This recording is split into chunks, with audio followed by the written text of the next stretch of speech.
Salut et bienvenue dans ce petit tuto question-réponse consacré à Inkscape. On m'a demandé comment dans Inkscape avoir ici cet effet de tramage. Alors c'est possible, mais je trouve que c'était assez compliqué. Le mieux, c'est de passer par GIMP.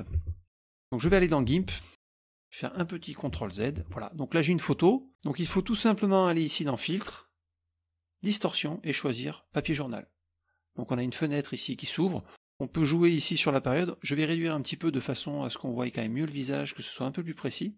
On peut jouer bien sûr sur l'angle. On a ici plusieurs possibilités. Donc là c'est en ligne, en cercle, en diamant. Moi je vais choisir tout simplement ligne, ça me va très bien. Là je vais choisir cet angle-là par exemple. Peut-être encore réduire la période. Donc je valide. Une fois que c'est fait, j'ai qu'à aller dans Fichier, Exporter sous. Voilà, je vais l'appeler par exemple 01.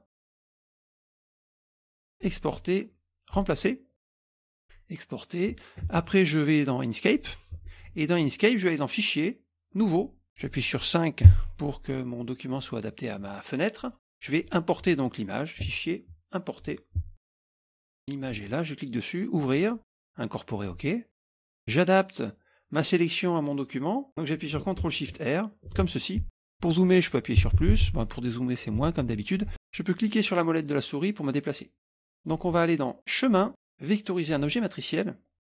On va choisir par défaut une seule passe. On va laisser tous les paramètres comme ça, et on va faire appliquer tout simplement. Voilà, si je fais apparaître ici la fenêtre calque et objet, on voit qu'ici j'ai mon image, et il y a un calque objet qui est apparu avec mon illustration qui a été vectorisée. Donc je clique, je glisse. Voilà, j'ai mon illustration vectorisée. Alors on voit que c'est quand même pas terrible. Alors j'ai une petite astuce qui peut être intéressante. Je vais appuyer sur moins pour dézoomer. Je vais agrandir cette image.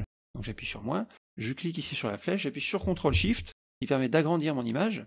Et je vais aller ici dans Édition, et je vais créer une copie matricielle. Donc la copie matricielle est l'image en fait en plus grand. Et maintenant, si je vais dans Vectoriser un objet matriciel, et que je garde les mêmes paramètres, et que je fais appliquer, la qualité est quand même beaucoup mieux, je trouve, que celle de tout à l'heure. Donc ça peut être assez intéressant. Voilà donc pour ce petit tuto, j'espère qu'il vous sera utile, n'hésitez pas à poser des questions, et je vous dis à bientôt pour de nouveaux tutos.